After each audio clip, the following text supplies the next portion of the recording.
میرا سوال یہ ہے، کیا بیوی کی زکوٰۃ شوہر ادا کر سکتا ہے؟ بیوی اگر صاحب نصاب ہے اور اس کے پاس اموال زکوٰۃ موجود ہیں تو بیسک تو یہ مسئلہ سمجھنا چاہیے کہ زکوٰۃ کے حوالے سے ہر ایک فرد کا اپنا اپنا اعتبار ہے۔ بیوی وہ صاحب نصاب ہے، زکوٰۃ اسی پر ہے۔ اچھا، والدہ ہیں، گھر میں والد ہیں، یہ خود شوہر ہیں اور بھائی ہیں، دیگر گھر کے اندر خواتین ہیں۔ کیونکہ کچھ لوگ تو اولاً یہ غلطی اس طرح کی سمجھ رہے ہوتے ہیں کہ اگر کچھ بیوی کے پاس ہے، کچھ ماں کے پاس ہے، بھائی کے پاس ہے، سب کو ملا کر تو گویا کہ سب مل کر صاحب نصاب بن رہے ہوتے ہیں اور اس کی زکوٰۃ ادا کر رہے ہوتے ہیں۔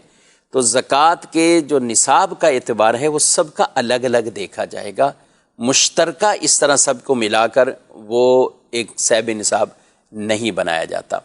اچھا، اب بیوی اگر صاحب نصاب ہے، اس کی زکوٰۃ کی ادائیگی کرنی ہے تو شوہر اگر ان کی طرف سے زکوٰۃ دیتے ہیں تو بالکل ادا ہو جاتی ہے، جبکہ یہ بیوی کی اجازت سے ہو رہا ہے، یا دلالتاً ایسا ہے کہ انڈرسٹوڈ ہے کہ ہر سال اسی طرح شوہر ان کی زکوٰۃ ادا کر رہے ہیں، یا گھر کے اندر بالفعل والد صاحب ہوتے ہیں تو وہ دیگر اپنے گھر والوں کی بھی اسی طرح اپنے بچوں کے جو اموال ہوتے ہیں ان کا حساب کتاب اپنے پاس رکھتے ہیں اور اس طرح ان کی زکوٰۃ وہ ادا کر رہے ہوتے ہیں۔ تو یہ ایک انڈرسٹوڈ سی بات ہے، یعنی یہ بھی اجازت میں ہی آتا ہے۔ ایک ہے اجازت صراحتاً ہونا کہ آپ میری زکوٰۃ دے دیں، تو انہوں نے زکوٰۃ ادا کر دی، اور ایک ہے کہ یہ دلالتاً پتہ ہے، انڈرسٹوڈ ہے کہ یہ زکوٰۃ وہ دے رہے ہیں اور ان کی طرف سے زکوٰۃ کی ادائیگی کی جا رہی ہے، تو ٹھیک ہے، یہ بھی ہے۔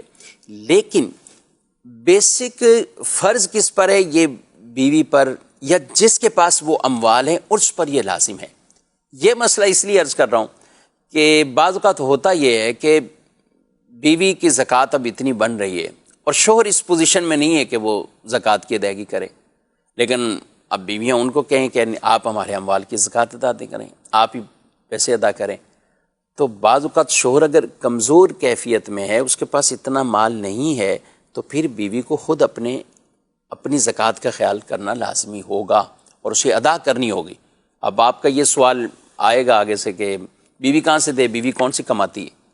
تو دیکھیں، اگر بیوی کے پاس اموال زکوٰۃ اور یہ نصاب اس طرح یہ موجود ہے تو پھر ان کو زکوٰۃ تو ادا کرنی ہوگی، چاہے وہ ان سونے کی زکوٰۃ سونے کے ذریعے سے کرتے ہیں، چاہے وہ پیسہ کسی سے قرض لے کر اس کو زکوٰۃ کے اندر ادا کرتے ہیں، یا اپنا سامان کچھ بیچ کر وہ زکوٰۃ ادا کرتے ہیں۔ یعنی بہر صورت جس پر فریضہ ہے بیسک اسی پر ہے۔ یہ نہیں کہ وہ کہیں کہ یہ شوہر پر فریضہ ہے، بیوی پر ہے تو بیوی کی زکوٰۃ بیوی پر ہے، شوہر ہے تو شوہر کی اپنی زکوٰۃ اس پر ہے۔ تو اس لیے سب کا اولاً الگ الگ دیکھا بھی جائے، اور ساتھ اس میں یہ چیز بھی دیکھ لی جائے کہ زکوٰۃ بیسک جو ہے وہ کس پر بنتی ہے، کس نے ادا کرنی ہے۔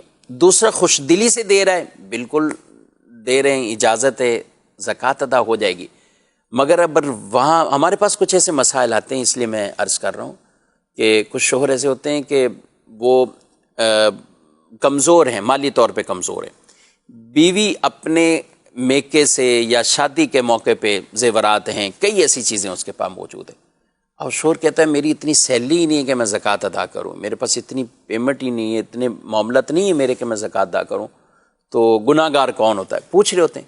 تو گناہ گار ظاہر ہے جو صاحب نصاب ہے، جس کی ملکیت میں ہے، تو اس کی زکوٰۃ ادا نہ کرنے کی وجہ سے وہ خود گناہ گار ہوگا۔ بیوی کی زکوٰۃ اگر ادا نہیں ہوئی تو شوہر کو نہیں کہیں گے کہ وہ گناہ گار ہو چکا ہے، نہیں، یہاں پر اگر صاحب نصاب بیوی ہے تو بیوی کو اپنی زکوٰۃ کی ضرور فکر کرنی ہے۔ میں پھر بھی عرض کر دوں کہ دے رہے شوہر، دیتے ہوئے آ رہے ہیں، اجازت ہے، انڈرسٹوڈ ہے، یہ سب صورتوں میں زکوٰۃ ادا ہو جائے گی۔